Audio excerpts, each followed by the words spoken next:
She is an ICF ACC coach and an ACTC trained team coach. Before moving into full-time coaching, she co-founded multiple startups in e-commerce, social, and digital platforms. Today, she works with leaders, teams, and parents to build resilience, clarity, and sustainable growth. Outside of work, she enjoys being a mother of two, loves dancing, exploring cultures through travel, spending time with friends, and above all, helping people. Welcome, Ruchikka. Thank you so much, Soumya. Can you guys hear me? Yes. Thank you. Thank you for that wonderful welcome, Soumya. And good morning, everyone, or good afternoon from whichever place you're joining in. And thank you for being here for this important discussion. Let me begin with a story. A 15-year-old once said, I don't fear exams. I fear disappointing my parents. That one sentence captures the invisible weight so many children carry today. We all agree that ambition, discipline, achievement are important. But where is the line between healthy challenge and harmful pressure? How much academic pressure is too much? And that's the topic for today's discussion. We are going to explore that with our three incredible voices that we have today. I would like to welcome all three of them, starting with Mrs. Malati S. Kalmadi, ma'am.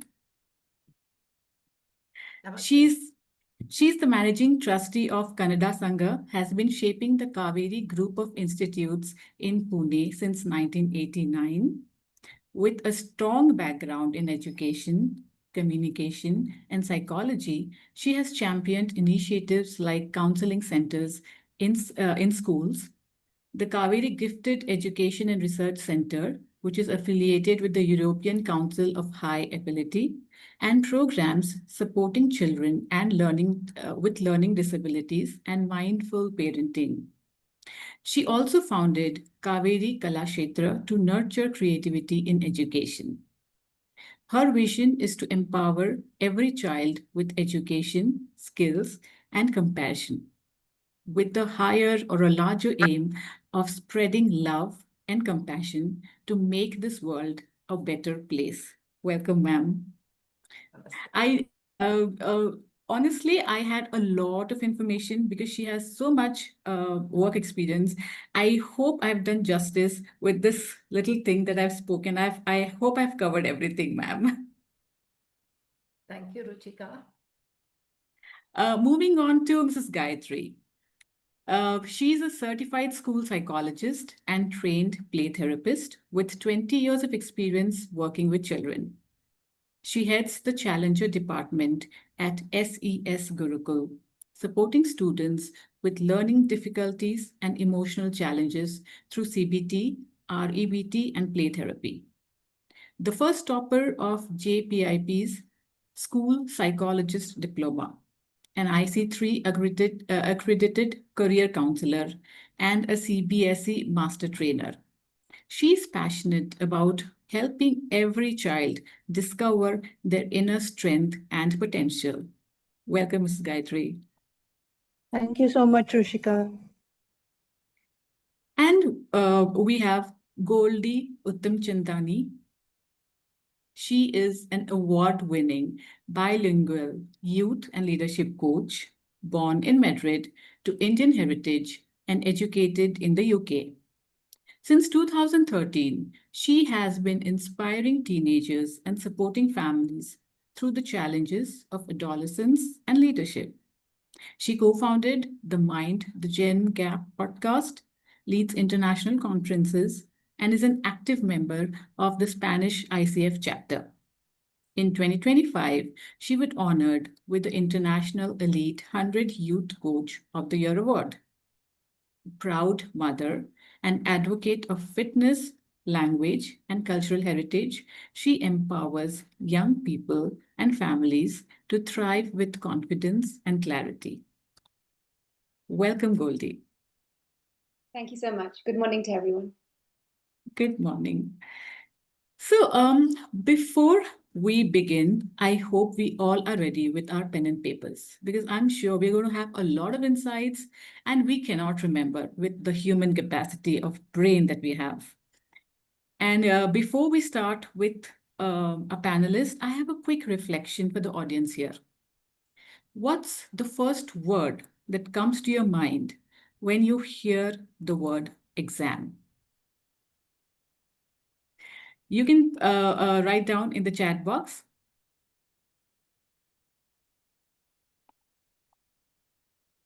Okay, I see Ruchi says pressure, Sujit judgment, Soumya fear. Okay.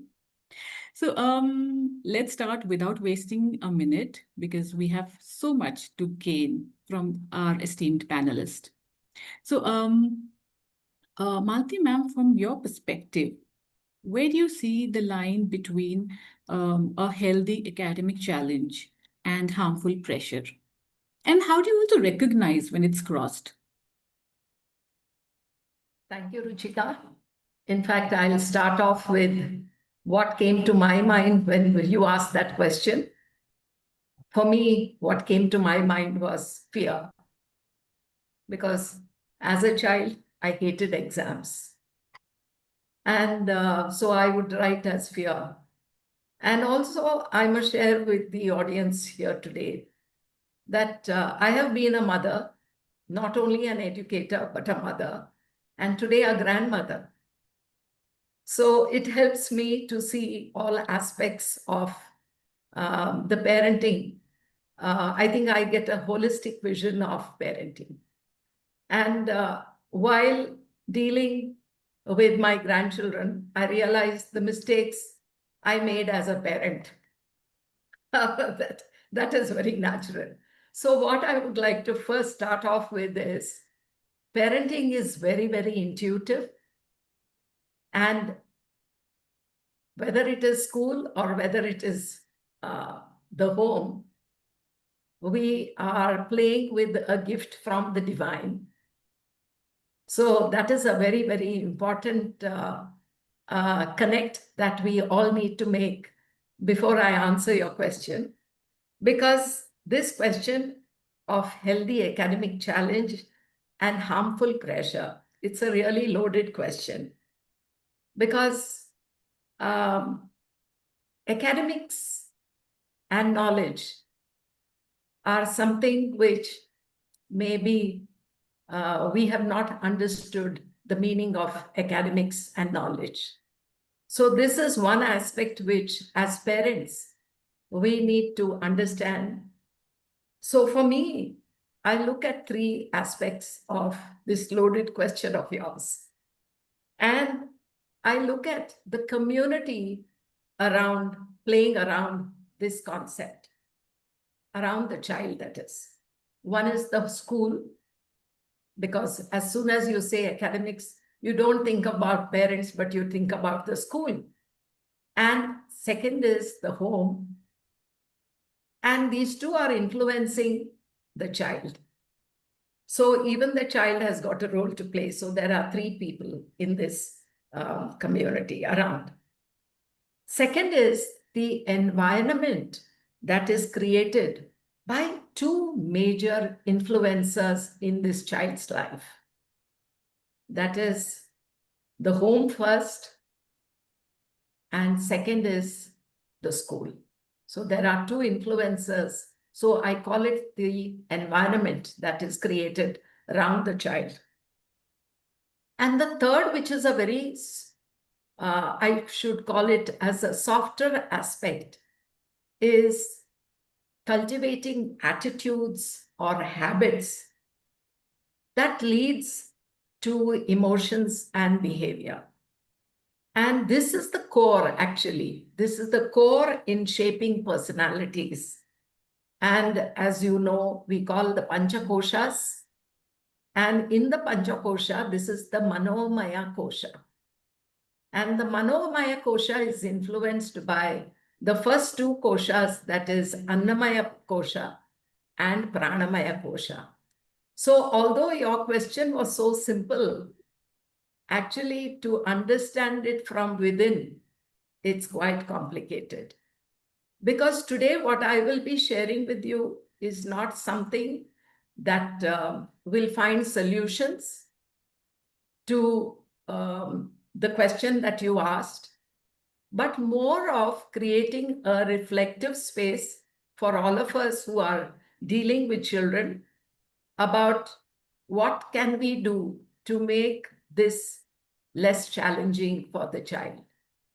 So this is something which I think as parents we need to work, as schools we need to work, so that we are able to communicate to the child how to look at it. Because joy is something which is very, very essential for learning to happen.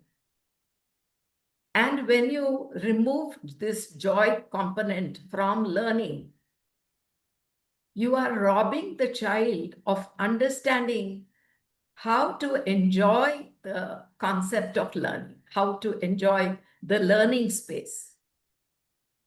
So this is one very good idea or component for making the academic challenge healthy.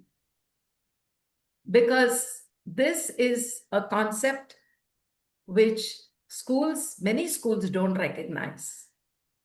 And homes, of course, because the school is pressurizing, then the home gets pressurized too. And over and above, I don't need to say the different type of parenting styles that are existing, because we know some parents are very strict, some are very authentic, liberal, and so the different parenting styles also come into existence only because of the parental expectations. So being able to understand parent as an individual, where do I come from when I am parenting my child, is one sort of pause that parents need to take to understand what they need to do with their children. So this is an aspect which I have worked, and I'll give you one live example of what happened to me when my daughter was in the 5th standard. And this is very good if parents work with children in the beginning, formative years. Now NEP talks about it as the foundational years. So from when the child is from infancy to class 5, you have to establish this freedom to enjoy learning. So I'll share one small story and then I'll stop because I would like to listen to the others. The story was, I used to be with my child, my daughter, and I would see that she did her homework and I would sit with her, and I thought I was a fantastic parent, okay, a fantastic mother. And I had a proper place allocated for her studies. So all that infrastructure-wise, logistics-wise, it was all sound. One day I told my daughter, Aarti, I said, Aarti, now it's time, now let's go. So she turns around and she says, Amma, come, let us study. I said, what have I done? I've made her dependent on me. And imagine I was already an educator that time. And it shocked me. I said no. And then I started working on my expectations. I wanted her to come first in class. And because I wanted her to come first in class, marks was very important for me. And I did not allow her with making choices. And I realized this is not a life skill that I'm teaching my child. I'm not teaching her to become a self-learner. So then when I was able to change my mindset, my expectations as a parent, oh my God, of course, her marks in the initial years did come down, it was a little painful for me to accept it. But I said, no, I had to hold myself. And that was the beginning of me understanding the needs of my child. So I give this example even in all my parenting and even to my teachers, because this is a very, very important aspect of parenting. I hope I've not spoken too much. Absolutely not, because we don't want to stop hearing. And and I can so relate to what you just said, because I'm just going through the same situation where I want my child to do everything on her own, her studies and stuff. So that was a wonderful share. Yeah, so since we are moving on to the next question, for Goldie, we would like to ask you, so parents often push because they want the best for the children. All of us do that. In your experience, how can they know when they have crossed the line of, encouragement to pressure? Thank you for the question, and already we're getting so much wisdom. Thank you, Malati ma'am. It's been an honor listening to you. I want to segment the question that you've asked in two parts, because I think that always helps the parent, in this case, to identify what is actually going on, right? If the line has been crossed or not. Pressure feels heavy, always, of any kind, whether it's self-imposed or pushed on someone. Encouragement, how does that feel? Light, right? So my first observational point is watch their body language. It's such a practical tip, but it's so powerful to see whether the child is holding back or is, even their shoulders, they either drop or they're like, going back. With children, they don't talk. We know this, right? With teenagers, it's a yes, no, I don't know, maybe. I mean, you're constantly figuring out what they're trying to really say. So watch their body language. Okay, that's the first thing.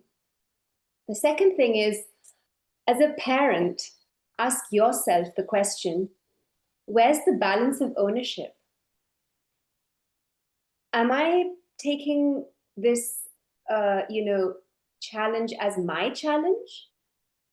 Or am I enabling the child to face the challenge as their own challenge? And this is the fine line between control and encouragement. And if you want to control, is that sustainable? Because if you can control this for the rest of their lives, not yours, their lives, how is that going to benefit them? And I think I'm going with the thread of Malati ma'am's very beautiful story.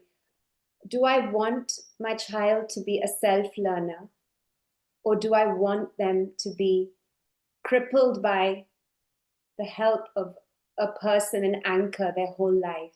Because today they have their parents, and they have a teacher, and they have a tutor, and they have, all these other people in their support system to help them. But in the real world, you sometimes find yourself alone. And grit and resilience is not built often with a support system. It's a big component. But the first and biggest step comes from within. So if you don't empower them to start off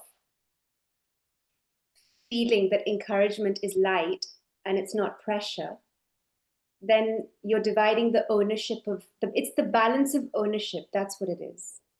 Okay. So those are practical tips, because as coaches, we often ask the question. So my question would go to the parent, who's got the control here? And I think that really just sums up so much in terms of identifying whether you've crossed, that line or not. And it's okay to have these dreams. I think we need to normalize that even as parents, we're not perfect. And if we want to have those aspirations for them, please own that. The minute you're able to own that I want them to do this because I want them to come first, or because my WhatsApp group of parents, there's always a competition going on, which is also something that in the modern world we are observing, right? Everyone's in competition. Can we be more collaborative instead?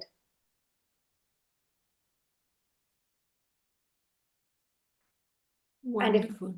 Thank you. Sorry, please go ahead.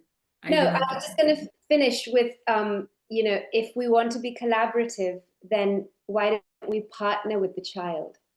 Because maybe we both want the same things. And as we know, teamwork is the dream work. So why take the pressure on yourself and then blame the child you didn't do well in school? Rather than that, hey, come on, let's partner and make this a common goal. And I'm going to help you to find that self-empowerment. Yeah, wonderful. Thank you, Goldie. And that is so relatable to me, and I'm sure for all the parents present here. And especially when you said that it's a relationship and taking the pressure, how you explain is taking the pressure out of me as a parent, by whatever you said, the practical tips. That's what I think is useful as a parent. So moving on to Gayatri, Mrs. Gayatri, when that line is crossed, what actually happens inside the child's mind? And what are the first signs a parent or a teacher they should never ignore, actually? So good morning, everybody. And I would like to thank Malati ma'am and Goldie ma'am for setting the tone for today's discussion. And very nicely, without really, saying it in the way it should be put or the way it's usually put by practitioners, we have come to the biopsychosocial model of psychology. Malti ma'am has, very nicely put across the social side of it, where schools are involved, where parents are involved. Goldie has put forth the psychology part of it, where, parents need to connect with their children. And now I would like to talk about the biology behind it. Because what with my experience in CBT and REBT often is that, when the line is crossed with the child is unable to get the pressure or even understand what's happening to himself or herself.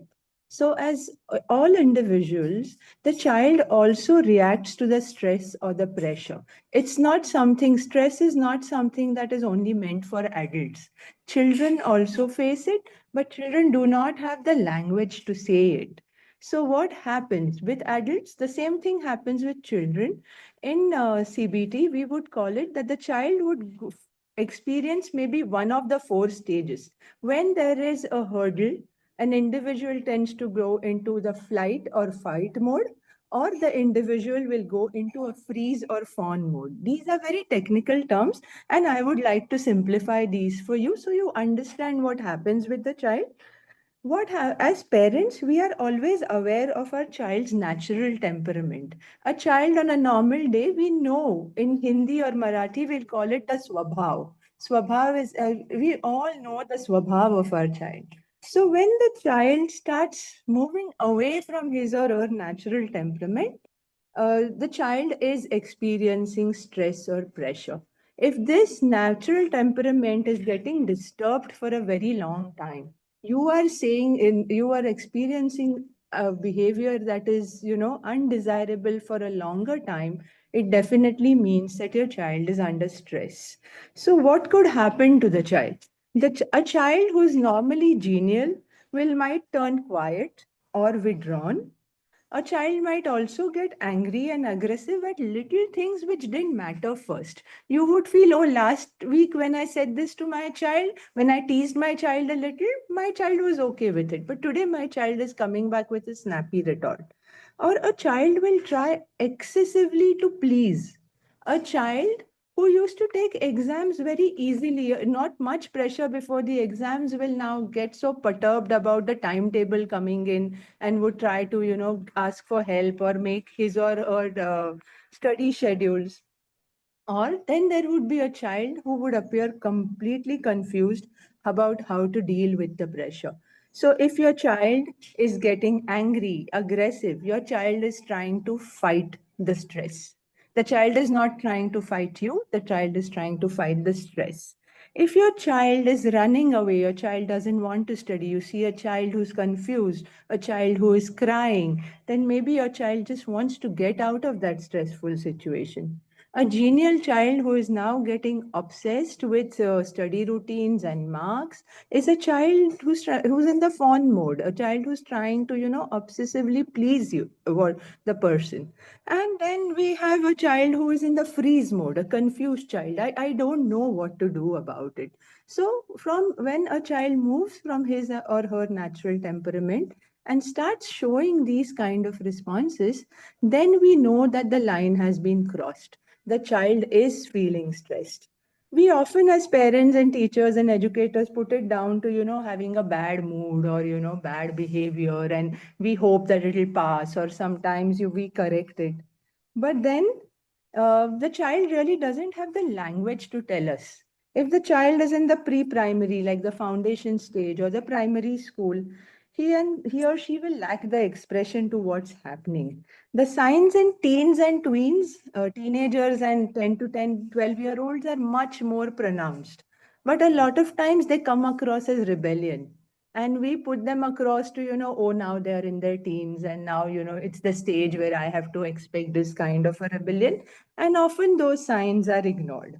So overall, I feel the first red flags that we need to look out for is the lack of emotional regulation, excessive crying, anxiety, fear, fights. A child who was friendly, a child who had a nice group of friends would now suddenly start fighting with them. Or a child who would get along with everybody at home has suddenly started, being very snappish. Or a child who's sleeping excessively. If a child sleeps excessively, that is another way of the child trying to, move away from the stress. Let me go back to in my sleep, my dream world, something that comforts me. Or sometimes it's the exact opposite, where children lose sleep. They have a lack of sleep. They can't just.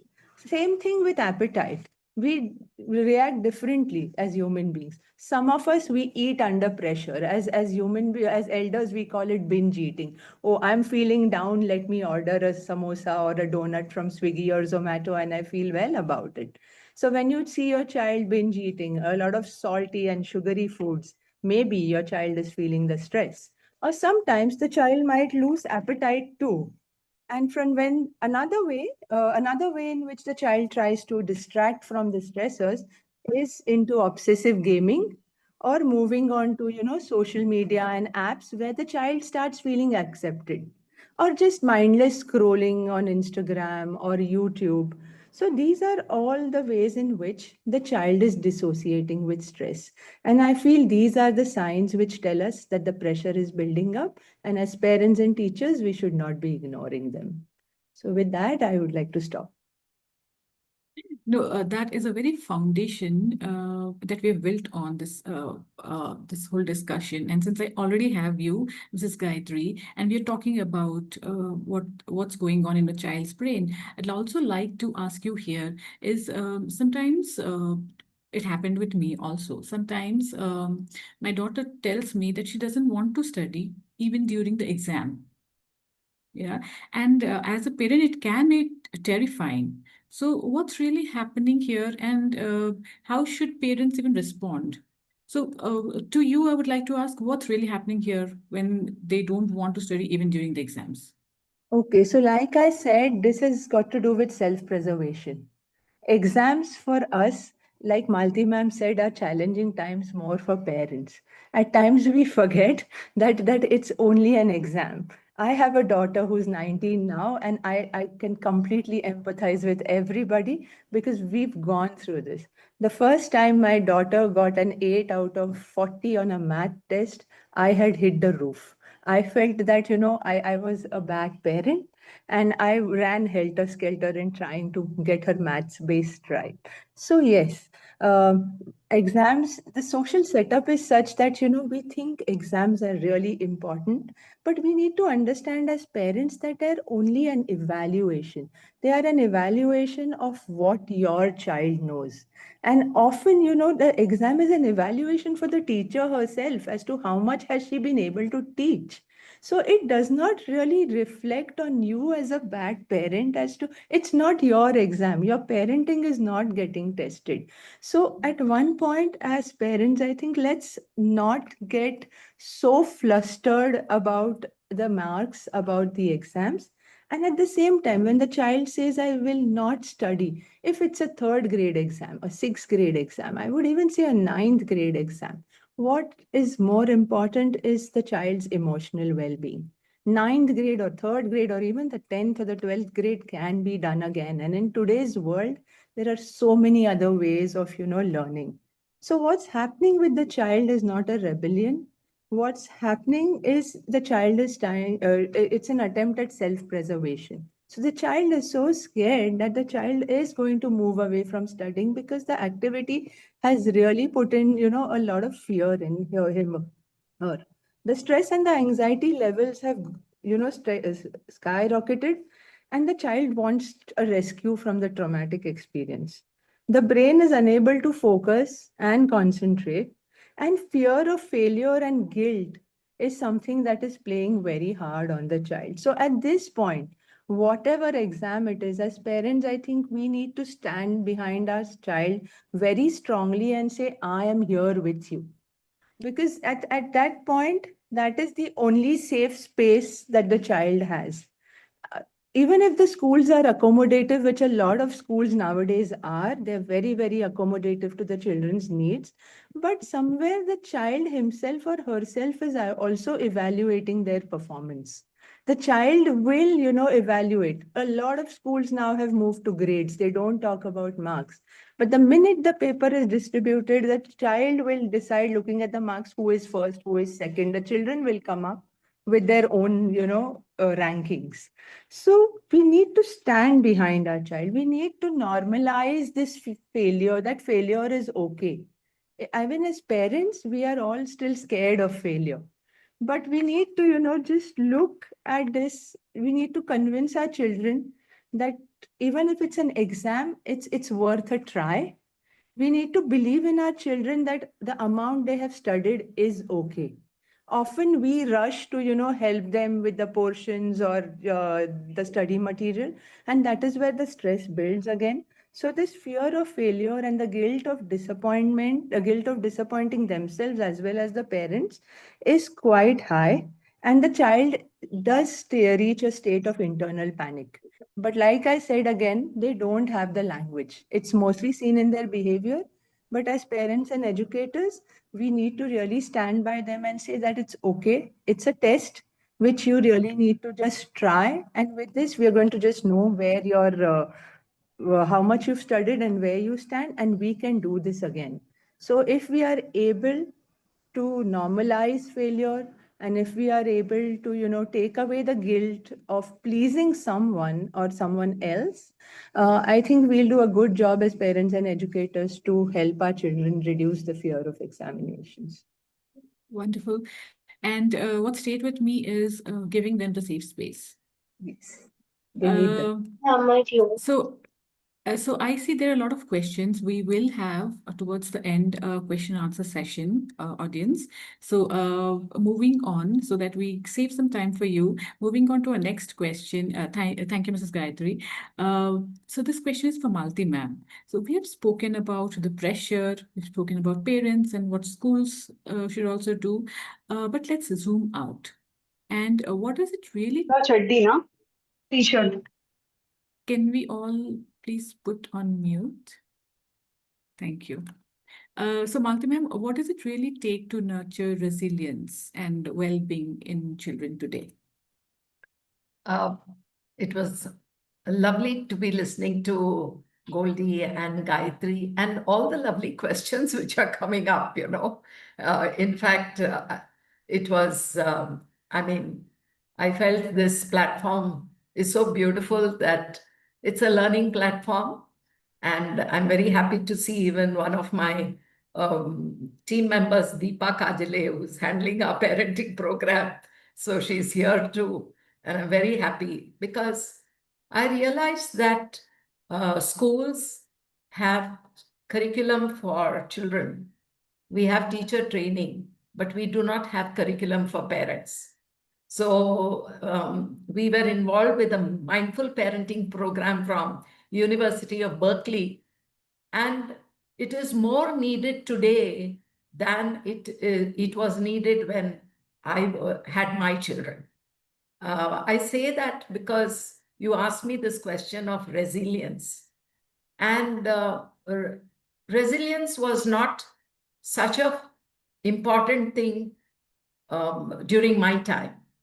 It happened because the family structure was such, there was a lot of resilience happening because the families were large, and they all absorbed, and they were actually holding that space of helping the child be resilient. And I think all of you, I can see some of you shaking your heads because that was how the scene was earlier.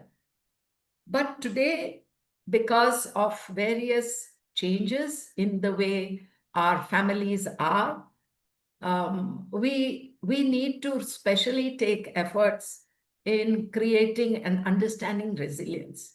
And in fact, I have come across a book called Resilience Decoded, which was just launched in Bangalore on the 7th of September.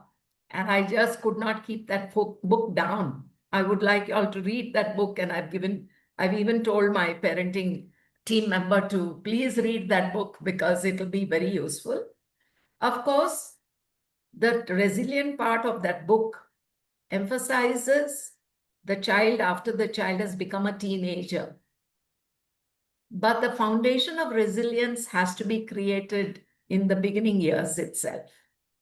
That is very important because when we all know that when a seed is put and a plant is growing, if you want the plant to grow beautifully straight, you need to take great care when the plant is small, not after the plant has grown big, because then the plant will break.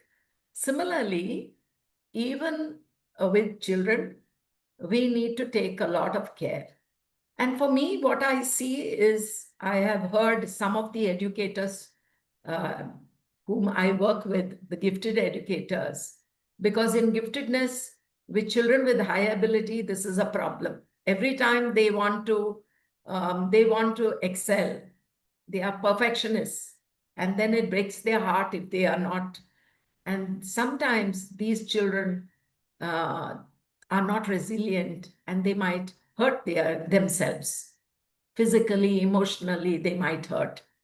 So what I see that person doing, he's one Dr. Narayan Desai, he helped us understand of making the child evaluate his or her performance. You become a self-assessor of your efforts.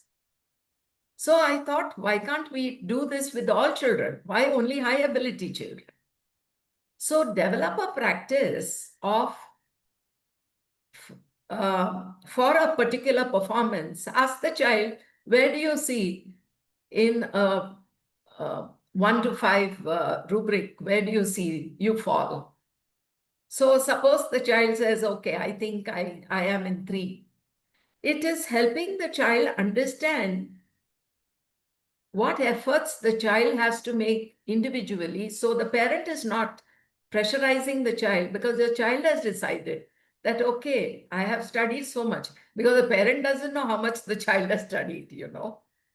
The child knows if he is not studied or if he is studied, or if his preparation, he himself will know. So just like a running race, if you are well prepared with the race, you win the race. But if you are not prepared, you know that why you're not prepared. You can't say my shoes were not okay. You can't say this or you can't say that.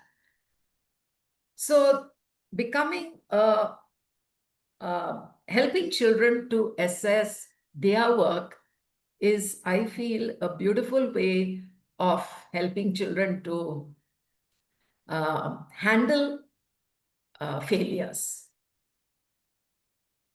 Because there is a fear of failure. And also many times parents, when the children are small, we tend to bribe them, you know. Especially I remember when some guests come, the child has been the child has learned a beautiful song, and the parent wants to show off, okay? And the parent says, come on, come on. The child is not in a mood to perform. But then you push and you pull and you don't realize what words you are using at that time. But actually, as Gayatri was saying, there are a lot of psychological and emotional damages that are happening that we as parents are unaware of, because at that time, we are so proud that, my God, the child has learned this song or this poem or whatever. And we want to show off. And we think that we are developing social skills in the child. And mind you, I can elaborate with all this because I've done all that, okay? but now I'm able to, use my wisdom maybe and tell you that, because I've done my school psychology also, and I'm able to relate all this to the well-being of the child. So we need to be very, very mindful. And in this book, Sujata, who is known to me, she's a scientist herself, Dr. Sujata, and she talks about resilience with the teenagers. I saw there was a question later on, I will talk about it. How to build resilience in children. There are 4 pillars she talks about. And I resonate with what she has written because it has a lot of meaning. So this is something which I felt, we need to do. Help children. One is become a self-learner. Second is a self-assessor or evaluator of one's performance. So that is very important. And this is a life skill which will take the child throughout life. It is not only during school time. It is even when the child professionally goes and takes up a job. It helps in the well-being of the individual to be able to become a self-learner and a self-evaluator. Wonderful. I agree. It is a big life skill, being a self-assessor, and we can always start from now. Wonderful. So we are running a bit late, but that's okay. I don't want to miss any questions from our audience. So I'm going to ask a quick question to a panelist, and after which we're going to start with the question and answer. So this is a question to all three of you. If you could suggest just one small shift at home, at school, or in the society, if you think so, what would immediately reduce unhealthy academic pressure? What would that be? Let's start with Malati ma'am. For me, just one word is expectations, that mindset, of not expecting high expectations from the children. You can be there next to the child as a support and not expect that my child has to score. So I think, a identity shift for parents, that don't try to be rigid about parenting means I have to discipline, etc., etc., etc. The shift has to be, as a parent, I have to be there for my child. That's all. Goldie? Well, since I'm a coach, I like to play games. So I think the one thing that I think all families really ought to be doing so much more is appreciating each other's talents on a daily basis. And the way I suggest this is to actually have a panel of talents. It's like a cardboard where you have in columns each member of the family, and you write down for another member if you observe during the week that they've done something really well. So it could be as simple as, Mama's food was really good this week, so tell her. And that just inculcates so much gratitude. So it's like an attitude of gratitude, and we all know what gratitude does, right? And the benefits it has, because anxiety is going to be everywhere. Unfortunately, it's on the rise. But gratitude can always, trump that anxiety. So it's just a really easy thing to do. And at the end of the week, have a family meal. I think community is so important. People are having one child now because of whatever reasons. There is single parenting going on. Okay, so build your community. It takes a village. This saying comes from a place of being in a thriving mode, not a surviving mode. So I think community is going to battle loneliness, which again is the next pandemic, as we all know. Okay, so your panel of talents and thriving on community. I think that is it's going to solve a lot of issues for both parents and their kids. Yeah. Wonderful. I'm going to start using this gamifying version of gratitude. Thank you, Goldie. Yeah, Mrs. Gayatri. Yeah, I would like to say, transferring the responsibility onto the child, giving the child the agency to do things, not just, studies, but like we say, help out at home. The chores are very, very important. We try to, kind of safeguard our children from the chores, and we'll do everything for them. But at one point, when the child has active agency in each of his or her own activities, the confidence is going to build. The child is going to feel of value. The child will have a sense of self-worth, that I am worth something. So that little shift that is required, I feel, is that, the child needs to be an active agent at home with everything else along with the academics. It's not only the academics. That is what is going to help the child build his or her own self-esteem. So active agency, and like I said, make it a safe space where they can try out everything. Wonderful. Thank you. Thank you for all the pearls that we have, pearls of wisdom that we have got, because right now we are moving to our audience question, and I already see there are a couple of questions, so I'm going to take them first and then maybe open to whoever wants to ask anything else. So I see Sri Ram asking, giving a massive draw of digital device is normal in normal course. How does one distinguish between stress-based digital engagement versus regular behavior of using digital devices? Anybody who would want to answer? I don't Yes, mind Goldie. that. I think with technology devices, the first thing that all of us really need to come to terms with is that it's not going away anytime soon from our lives. Okay, so that's the very first thing, that just normalizing acceptance. If you're going to resist technology, that's going to persist. And that's where the stress already starts to build. Okay, now the thing is, the problem is not the device. The problem is what is happening in the peripheral that is inviting you to pick up that device. So if you are not, as I said earlier, a part of a community, your surroundings have not enabled you to find time to spend time with other people, it's very, very easy to pick up the phone or, play a game as a digital game. So just observe the sides, like what is happening in your environment. And there's a really beautiful assessment you can do here, which is called the Healthy Mind Platter. Okay, it's by Dr. Dan Siegel. And it's basically like a pie chart where you have to honestly do a self-assessment. You can do this again as a family.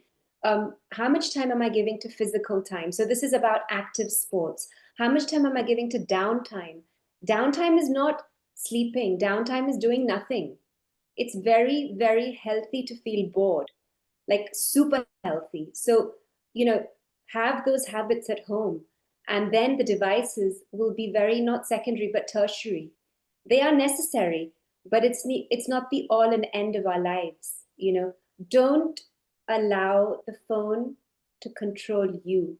You need to control the phone.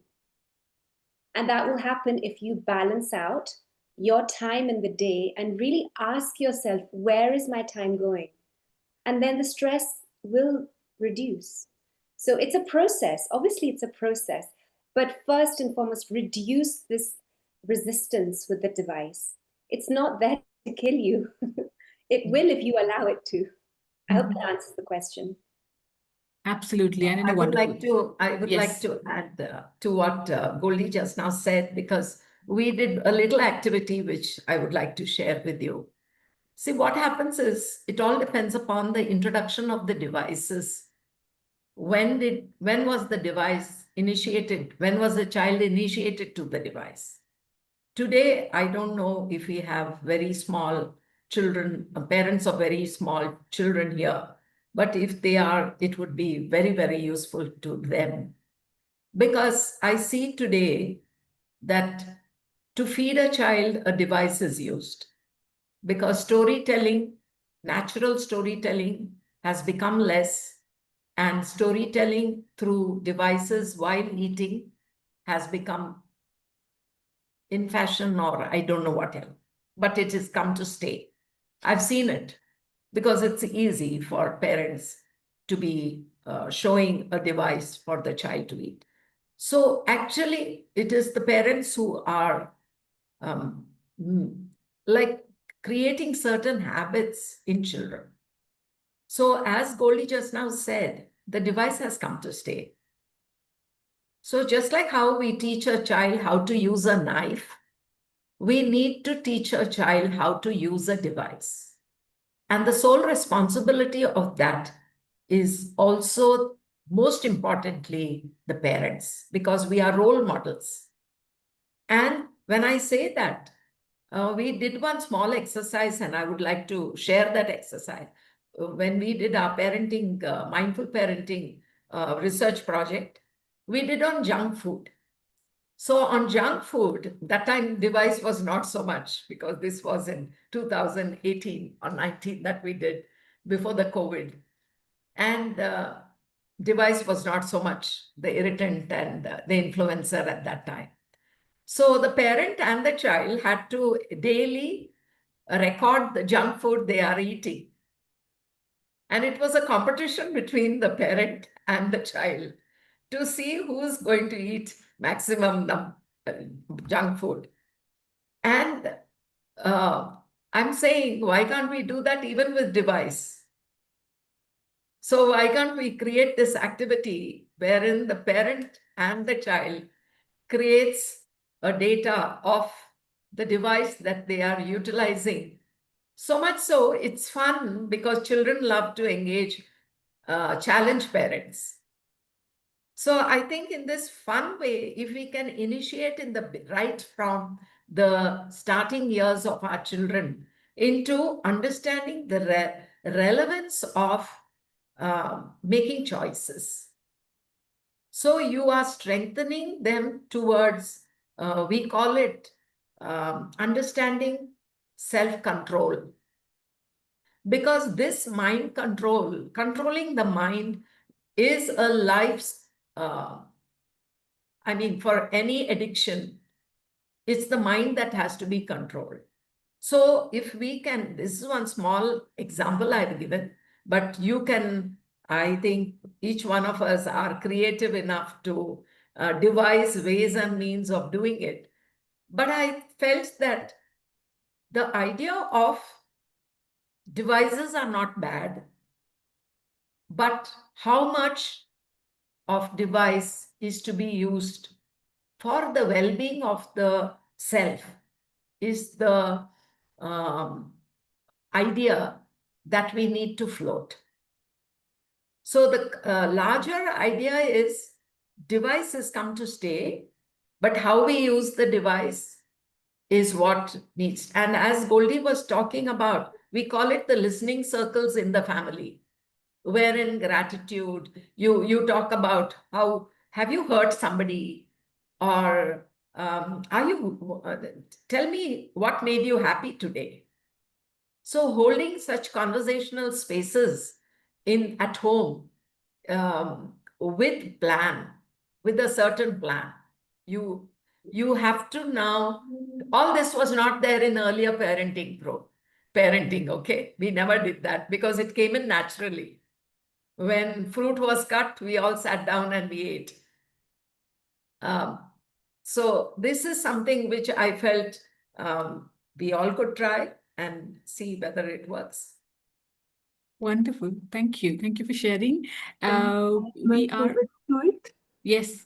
Can Yes. I- So because we are just, no, please do share, but I would appreciate if it could be a little brief because we Yeah, don't want absolutely. parents. Yeah, Please share. absolutely. Yeah. So with devices, like they said, they're here to stay. But one quick thing is that as long as they do not interfere with your child's achievements and your child is achieving well despite having them, please don't be fearful of devices. A lot of times children use devices in a good way. When we see a device, we as parents and educators hit the roof and we say, oh my God, that's going to destroy my child.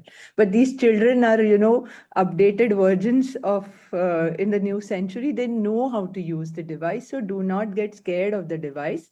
And one thing, like Malti ma'am said, they tried with junk food, we tried with sleep. And we've realized that when all the devices go out in the living room to get charged, sleep patterns are, back to normal. Children sleep well. So that one little tip from me, that, let the devices go to the living room to charge all through the night, and they will sleep well. We will sleep well, and we need to do that as with ourselves as parents, because they're looking at us and learning. So those are my two bits, and I stop. Wonderful. Thank you. Thank you. And very achievable. I'm sure if parents do that, we would get the desired result. So going to the next question, it's from Sumita. I would like to know, how do we deal with the pressure from schools to maintain a benchmark from students wherein they claim they practice holistic education, but this is not good for their mental health? Also, whoever wants to respond, I'm okay, but let's keep it brief this time. So I would like to take it because I was Mrs. in the Martha. educational space. Yes. This is a major concern. People write holistic education, but it's not holistic. I must say, even in our Kaveri schools, I used to have in the vision statement, excellence in education was my vision of Kaveri group. I said, no, I don't want excellence of education. I want more meaning into my vision. Then I had a shared vision. And we came up with all the principals, the counselors, everybody being part of the visioning of what is going to happen in our learning spaces. And we created a vision called to be a joyful learning community, nurturing creativity for a sustainable future. So when I say joyful, you can't have joy if you have fear. So we came into and at the end of the year, every school has to tell me every part of the vision, what they have done, give me case studies. But I must share with you, this is a space that India needs to work on. We have not reached. So here I would like parents to take over the space and start talking to the schools that can we do this, can we do that, and bring the schools to understand. Some schools are not even open to parents coming into the schools because there is no trust. between the parent and the parent feels I'm giving money, so the school should teach everything. I'll come and keep my child in the school. And the school will think, what a headache, these parents are too fussy. So since I hear these conversations happening, because we have 9,000 students amongst our schools and colleges, that I need to remind my teachers that parents are giving their children to us. They are gifts that they are giving to us. Let us hold this gift sacred. I need to use such language with the schools.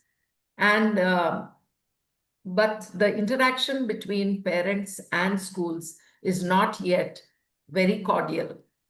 So till there is an understanding of the philosophy of the school, it will only remain as to attract children into their schools. It's only for the brochure. But actually, holistic education is not happening in most of the schools. I think across the world, maybe. Absolutely, So I this agree. is a very, very good question. But people like this, like all of us, we need to work because it's not happening. It's not happening. Because still priority of parents is marks. And as long as the marks priority, as long as it's not going to reduce, this will not, holistic education will not happen. So I even talked to the 10th standard and 12th standard boards also. You change your evaluation pattern. If you are wanting to have the NEP 2020, roll out the NEP 2020. If you are going to be stuck with the evaluation, assessment of 10th standard and 12th standard, you cannot roll out NEP 2020 as the document states. Holistic education cannot happen if our assessment patterns don't change. As an educator, I am very frank and I would like to share this on this public platform. Thank you. Thank you for sharing, Malati ma'am. Roshni, you have raised your hand. Yeah, this is so insightful, this discussion. We could go on, I guess, but I wanted Yes. to bring this point that Malati ma'am was also talking about, that parents can get involved, right? I wanted to bring in that the aspect of technology also changing so quickly, and now AI has come in, and the way we see world and work, after academics is changing in a way that we don't understand yet, right? We are still following academics in a pattern that was 20 years or 30 years ago, what was relevant. I want to understand, and any of you could take this question, that how do we as parents, because most of us here are parents, understand or let go of those limiting beliefs of how academics are changing, the importance of academics are changing or shifting in a way. How do we as parents let go of all the limiting beliefs that we have grown up with as children? Yes, Goldie.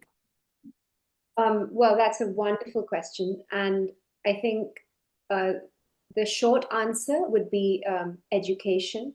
So again, technology has come in a long time ago. Let's not forget that when Google first came, it was a revolution, and we were scared. I mean, those of us who are like Gen Xers, who came from a time when technology was not even in our ecosystem. We didn't grow up with phones or let alone computers. And then suddenly the internet came, if you guys remember, in the late 90s or mid 90s. It was a form of fear. Of course, many of us, I mean, like myself, I was very young then, so it didn't come at the forefront as a worry for me because I wasn't a parent by all means by then. And now that I am a parent, I think that the most important thing is I want to educate myself on what is AI and the power of AI. And like you said, it's coming into our work. It's seeping into every little nook and corner of our lives. in whether it's in a social format or in an educational format, or even even in leadership, isn't it?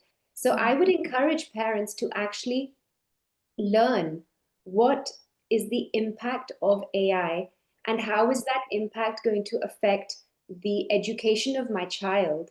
So what can I do to facilitate that growth? Because like Gayatri ma'am said, these kids are using their devices because they are actually smarter than us in knowing the value of that device, because there's a specific app or whatever it is that's giving them that tool of learning. We, however, as parents, unfortunately, are resisting it because we're scared.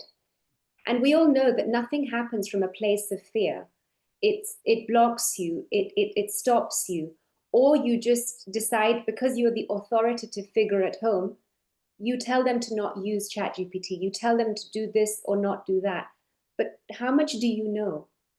So educate yourself. And this came up actually in a summit that I was a part of 2 years ago. 2 years ago, already this was becoming a big point. And schools are scared. Believe it or not, so many educators also don't know what to do with AI. So they are passing down their fears to not just the kids, but the parents. The entire ecosystem needs to understand that we are no longer just influenced by the people in our homes. We are influenced by this much larger existence, which is technology, AI, and everything else that kind of goes into your head when you take your phone. And the influences are no longer your parents, it's above and beyond that. So the entire ecosystem has to be re-examined, in my opinion, and that includes AI. Wonderful. Yes, Ms. Gayatri, you want to speak on the same? Yeah, regarding the same point, one little thing Yes. again, give active agency to your child, because we as parents are still looking at those education sectors which will bring us money. For us, that engineering is still very important, or that medical is still very important. But when the child says, I want to do something different, especially in class 9 and 10, it's something that I've tried and tested with my school children and it has worked. So if someone once came up and said, I want to be an historian, and I said, okay, if you want to be an historian, how will you study it in staying in our country? And what's your future? Why don't you do a research yourself? Because she came to me and she said, as a counselor, could you help me? So I said, if you go back, you know the internet better than I do. And that, trust me, that child did a wonderful study of all the institutes that would give her that education, the cost that was required. She even went down to even calculating the cost of living in those cities. She calculated the safety. Then she calculated how she could go ahead in her postgrad and then the institutions across the world which would give her a job if she decided to be a historian.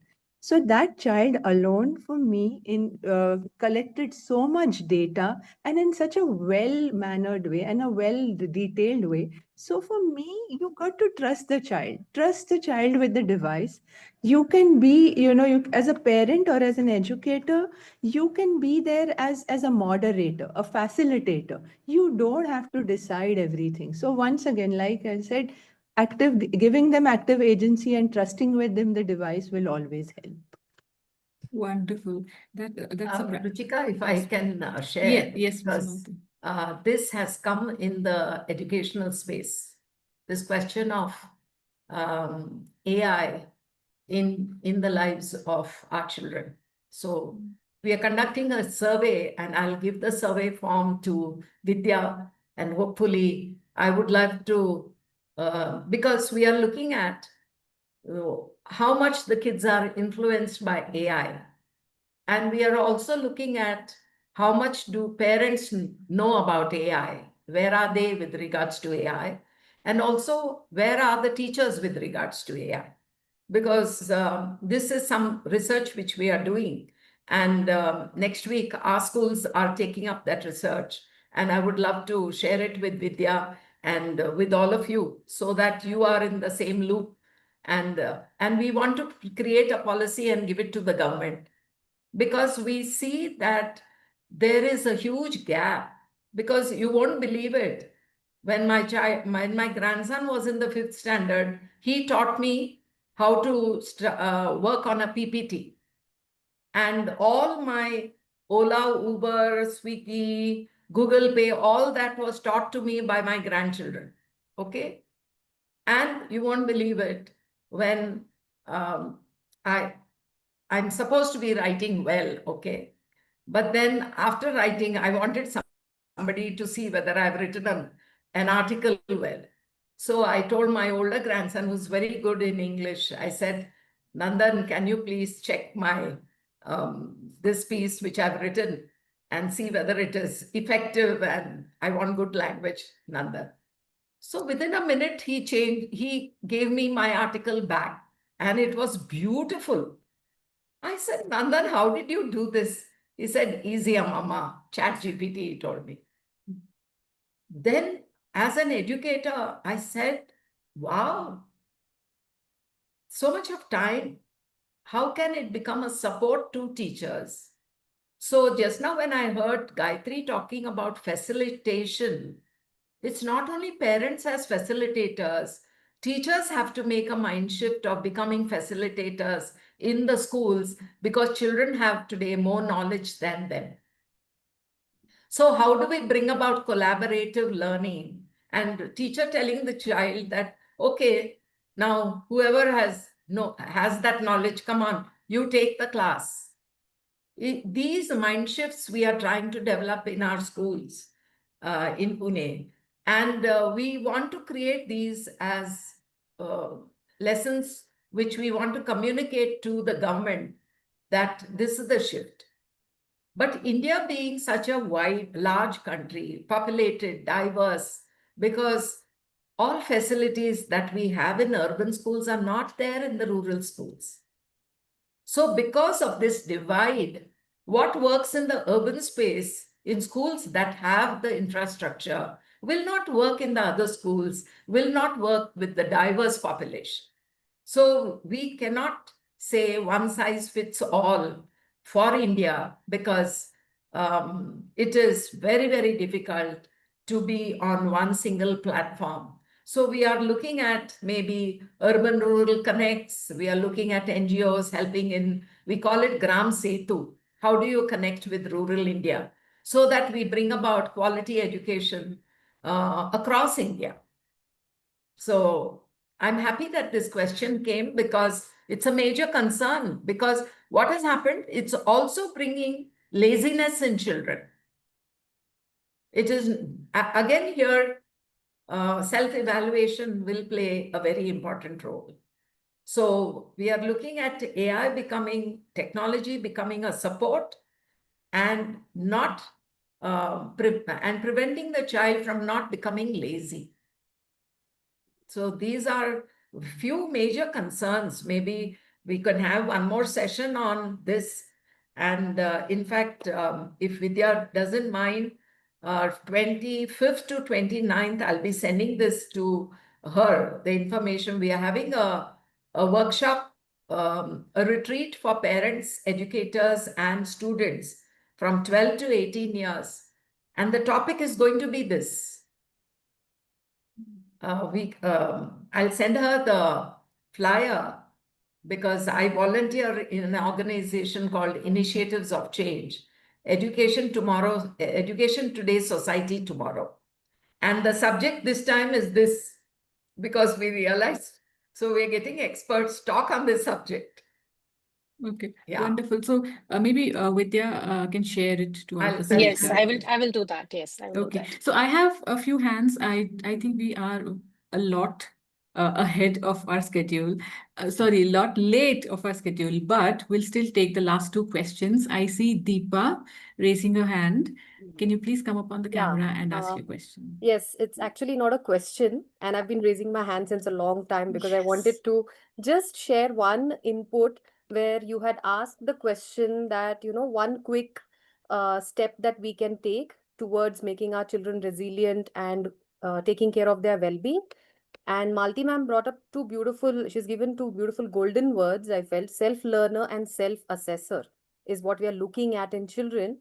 So my take on this is, uh, in fact, I want to urge all the parents and educators here on this platform that if we just shift our focus from the outcome to the process of education, to the process of learning, no, and emphasize it more for our children, I think our children will become resilient. They will understand the value of patience, value of hard work, value of being consistent.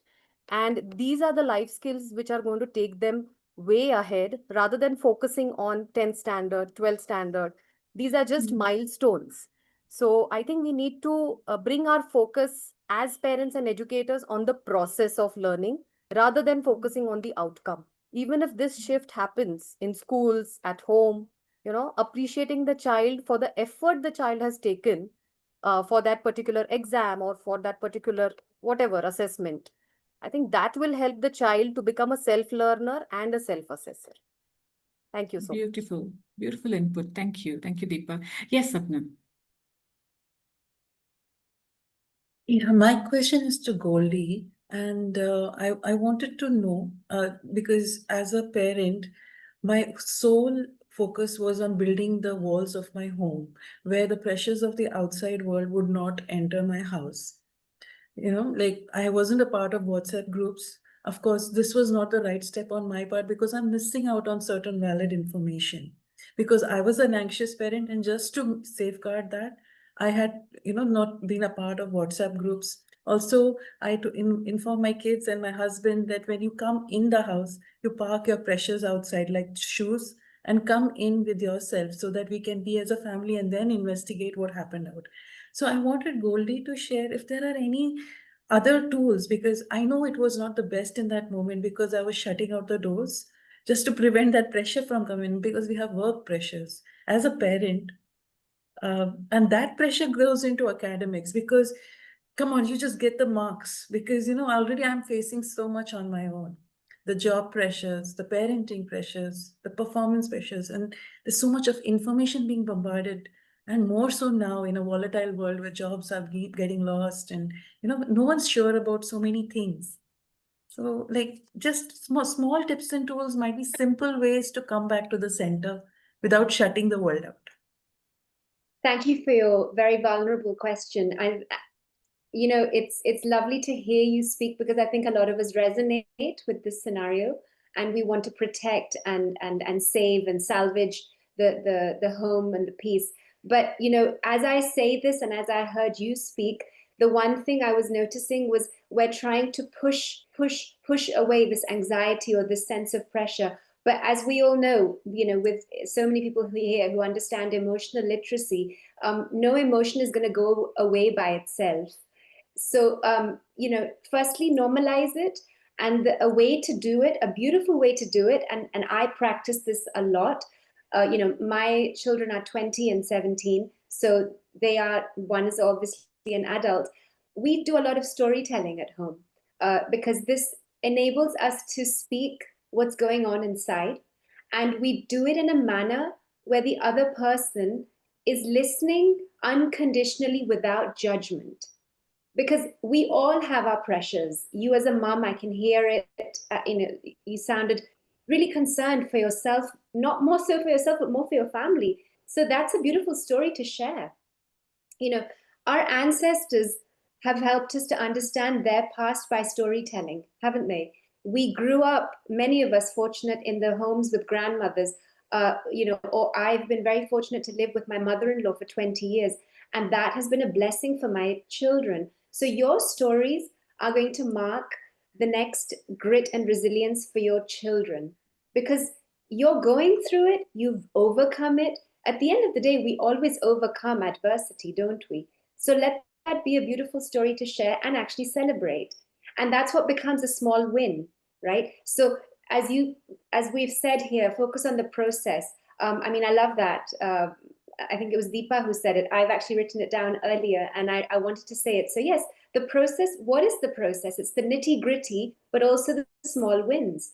So more storytelling at home, guys. I think it's just nice to sort of hear about someone's day. You feel supported. You feel like, oh, I have someone listening to me. And yes, okay, those pressures are there and they're not going to go away. You know, stress doesn't go away. Stress needs to be managed because your cortisol levels are always going to be there. Actually, stress is a good thing.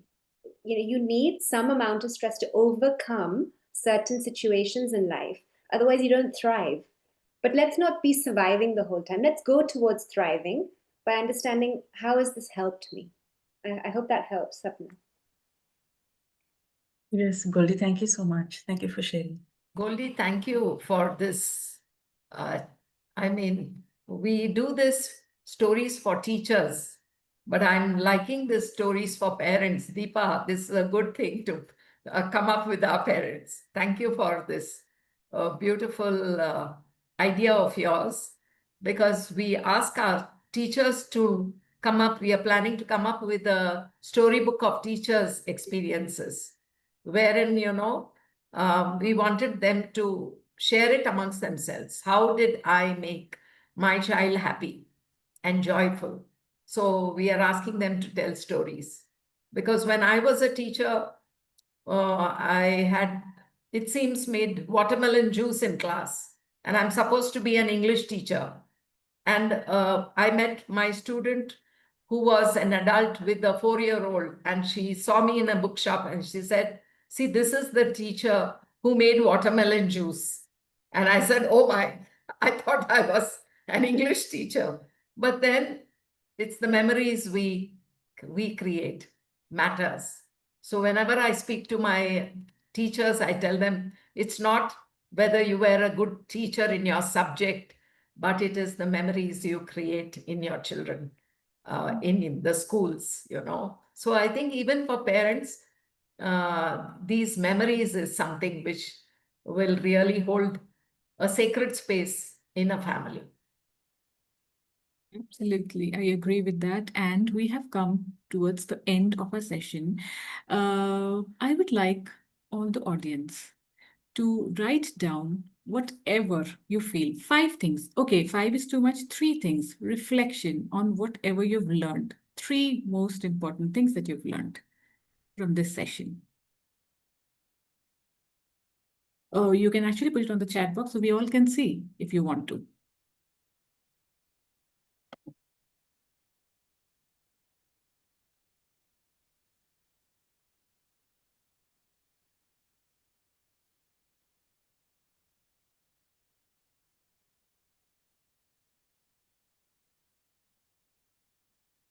With their focus on the process, not the outcome.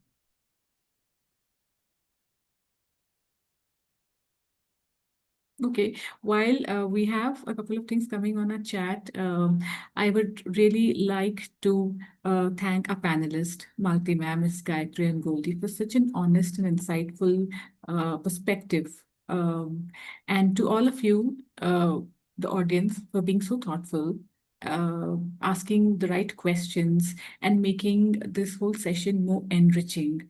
So what we've learned today by hearing the panelists is academic success should never come at the cost of emotional well-being. Pressure may push in the short term, but it is support, balance, and perspective that is sustainable. So let's carry this forward into our schools, our homes, our daily conversations. So our children grow not just into achievers, like we all would want to, but most importantly, into resilient, joyful, and fulfilled human beings. And my 3 takeaways would be, I think, active agency. I've just written down collaborative learning, self-evaluation, storytelling.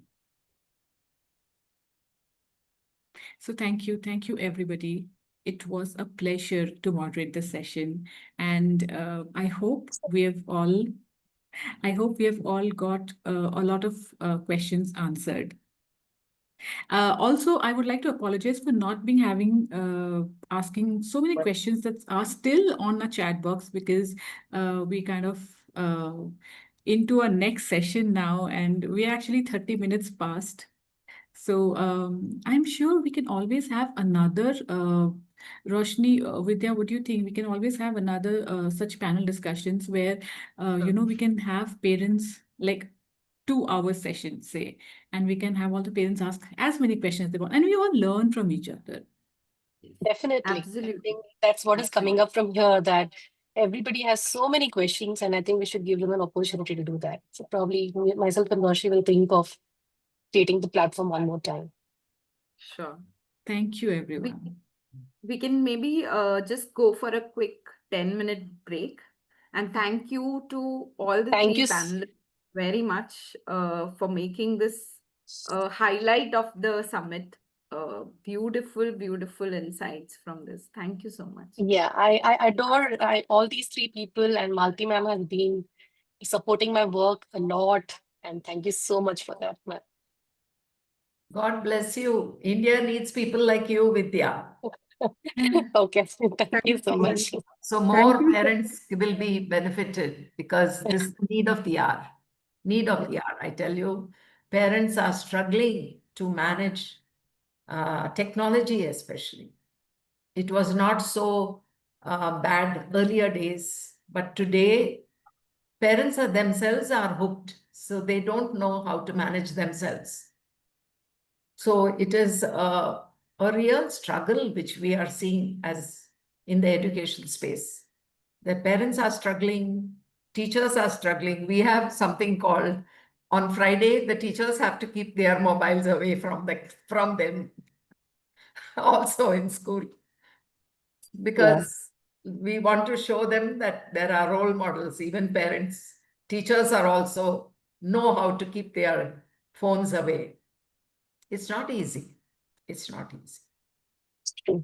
Yeah. Yeah. But we'll make it easy.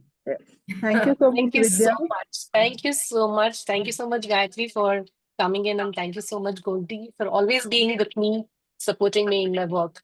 Thank you so much. Yes. Thank you. Yeah. Thank you, lovely Goldie and Gayatri. We should meet. Yeah. Yes. Yeah. Thank you, Malti ma'am and Goldie. It's been really Thank you. insightful Yeah. to get the perspectives. Thank you, Yeah. ladies. And thank you, Thank you, Ruchikka, for everyone. moderating such a Yeah. Thank beautiful you, Thank you, Ruchikka. Ruchika. Thank you so much. Thank you. Well moderated. Thank you. Thank you. Thank you. Okay. Bye-bye.